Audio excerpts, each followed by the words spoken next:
Our thanks to Diane for that report. Now on to Dr. J, who's standing by with a trader tribute to former President George H.W. Bush. Hello, and good to have you here.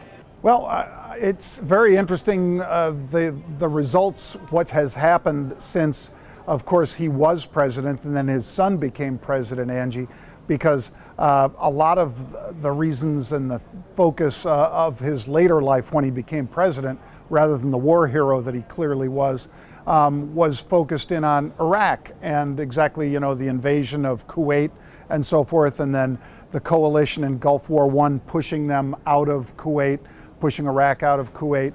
And I think a lot of us right now are probably looking at the price of crude oil somewhat amazed that it is back down into these $50 levels, even though now we've got Russia and Saudi Arabia working together to maybe boost it a little after they both brought so much supply on the market. So I think traders will reflect back on what has happened, and in particular, how electric cars, which weren't even a dream other than the Jetsons back when he was president, now all of a sudden electric cars are really making a push in China and in the United States. So I think a lot of us are, of course, grateful for his service as a war hero, but also enjoying the benefits of a lot of the policies that he helped bring forward. Well, as you know, the market will be closed on Wednesday. How will you be adjusting your trading strategy? Tuesday, of course, the focus is really shoring up positions because you're not going to be able to trade an awful lot in this country. Now,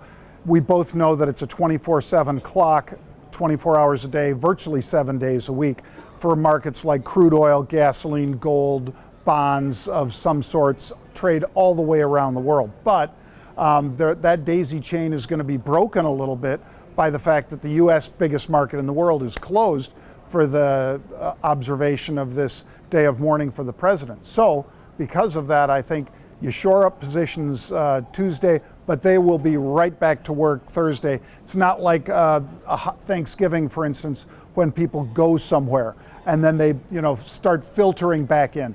Everybody will be on the ground ready to go on Thursday. Thank you, Dr. J. Here's a look at the moment of silence on the CBOE trading floor to honor President Bush as the 41st president of our nation. The late George H.W. Bush will likely be best remembered for making his mark in that Gulf War. He's also being called a man of vision who promised no new taxes and told us to read his lips. He derided what he called supply-side voodoo economics and proved to be a very devoted family man who hoped for a kinder, gentler nation.